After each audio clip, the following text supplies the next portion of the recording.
Perkenalkan, kami dari kelompok 4 yang akan membahas tentang materi kifosis.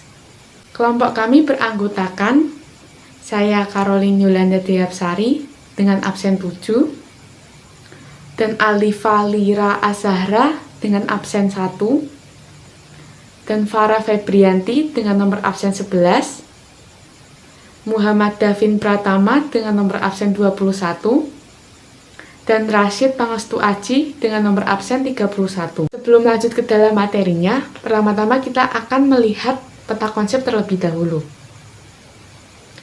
Hal yang utama kita bahas dalam materi ini adalah definisi dari kifosis itu sendiri. Lanjut yang kedua adalah menjelaskan secara detail jenis kifosis menurut penyebabnya. Dan yang ketiga adalah menjelaskan tentang gejala atau tanda-tanda awal kifosis.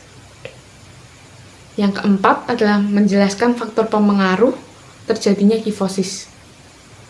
Dan kelima adalah pencegahan agar terhindar dari kifosis. Dan yang keenam, menjelaskan cara pengobatan kifosis dengan berbagai macam teknologi. Yang kita bahas kali ini adalah mengenai definisi kifosis itu sendiri. Kifosis merupakan kelainan pada lengkungan tulang belakang yang membuat punggung bagian atas terlihat membulat atau bengkok tidak normal. Bisa dilihat pada gambar di bawah ini. Tulang belakang yang normal memiliki lengkungan sekitar 25 derajat sampai 45 derajat. Sedangkan tulang penderita kifosis bisa mencapai lebih dari 50 derajat, sehingga membuat penderitanya terlihat membungkuk. Selanjutnya, saya akan membahas tentang poin yang kedua, yaitu jenis-jenis kifosis menurut penyebabnya. Yang pertama adalah kifosis postural, merupakan kifosis yang disebabkan oleh postur tubuh yang salah. Seperti contoh, duduk di kursi dengan posisi terlalu membungkuk atau membawa tas terlalu berat. Yang kedua, kifosis Kurzman, merupakan kifosis yang terjadi ketika tulang belakang mengalami kelainan pada masa pertumbuhan anak. Kondisi ini dapat membuat penderitanya tidak bisa berdiri lurus. Yang ketiga adalah kifosis metabolik, merupakan kifosis yang terjadi karena tubuh tidak dapat memperoleh kalsium, magnesium, fosfor, dan mineral yang berfungsi untuk menjaga tulang agar tetap kokoh. Yang keempat ada kifosis pasca trauma, merupakan kifosis yang disebabkan oleh kelainan tulang belakang karena mengalami cedera atau terluka dan patah atau retak. Setiap penyakit pasti memiliki gejala tersendiri. Berikut adalah gejala-gejala yang dialami penderita kifosis secara umum. Yang pertama, perbedaan pada tinggi bahu kanan dan kiri. Yang kedua, perbedaan pada tinggi atau posisi tulang belikat. Yang ketiga, kepala lebih condong ke depan dibandingkan bagian tubuh yang lain. Yang keempat, punggung terlihat miring ketika membungkuk. Yang kelima, otot belakang paha terasa mengencang. Yang keenam, nyeri atau kaku di punggung. Yang ketujuh, sering merasa kelelahan. Jika kondisi penderita kifosis memburuk, akan menimbulkan perubahan kebiasaan pada posisi buang air kecil maupun besar. Napas tersenggal-senggal, bahkan sulit menarik napas. Selanjutnya, kaku kesemutan, bahkan kondisi lemah pada kaki. 4. Faktor pemengaruh. 1. Usia. 2. Fraktur kompresi atau patah tulang. Hal ini dapat terjadi akibat tekanan dan mempengaruhi kelengkuan tulang belakang. 3. Osteoporosis adalah pengerapusan tulang dapat menyebabkan kelemahan tulang belakang. 4. Distrofi otot merupakan kondisi genetik yang menyebabkan kelemahan otot pada tulang belakang. Pada otot.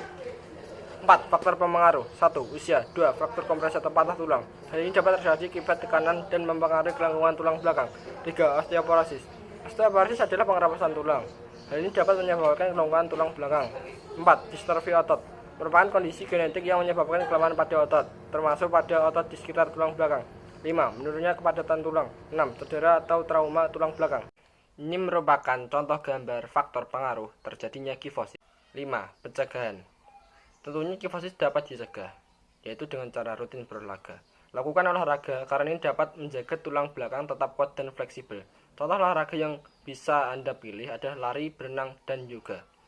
2. Hindari membawa barang berat di punggung dengan cara memindahkan barang bawaan yang ada di punggung atau tas punggung Anda, dan gunakanlah troli untuk memindahkan barang sehingga Anda tidak perlu mengangkatnya. 3. Terapkan postur tubuh yang baik saat Anda duduk dan berjalan. Pastikan posisi tubuh selalu tegap. Kebiasaan ini dapat menghindari kelengkungan tulang belakang yang berlebihan.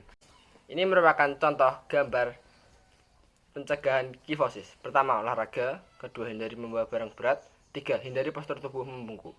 Kapan harus pergi ke dokter? Jika Anda mengalami nyeri punggung diikuti dengan perubahan pada tulang belakang, segera periksa ke dokter. Semakin cepat ditangani, prosedur pengobatan yang dijalani juga lebih sederhana. Pengobatan 1. Minum obat pereda nyeri atau obat antiinflamasi non-steroid. 2. Terapi kifosis. Terapi kifosis dibagi menjadi 2. Terapi fisik. Terapi fisik ialah kifosis ringan, bisa diatasi dengan terapi fisik. Pada terapi ini, Anda akan mengalami program senam harian di rumah yang fokus untuk menguatkan tulang punggung belakang serta pegangan sederhana. Yang kedua, terapi bracing.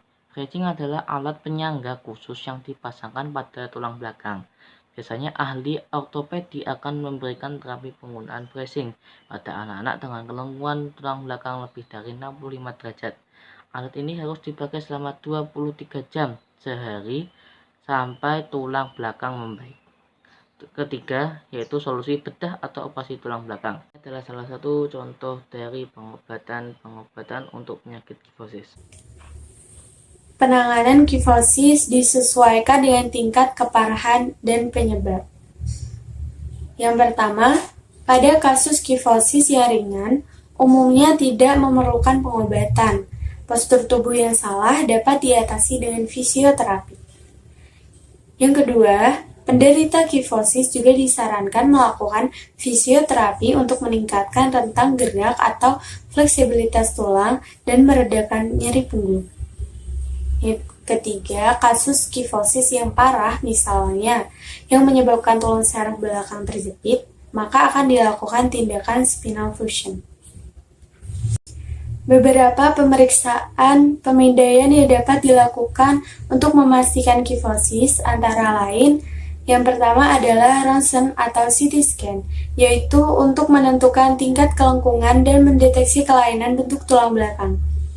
Yang kedua, MRI, yaitu untuk mendeteksi infeksi atau tumor pada tulang belakang. Yang ketiga, tes syaraf. Jika penderita mengalami mati rasa atau kelemahan otot untuk menentukan seberapa baik impuls syaraf pada sumsum tulang belakang. Yang keempat, tes kepadatan tulang atau bone density scan, yaitu untuk melihat tingkat kepadatan tulang. Yang kelima adalah tes darah untuk mendeteksi apakah terdapat infeksi, misalnya tuberkulosis.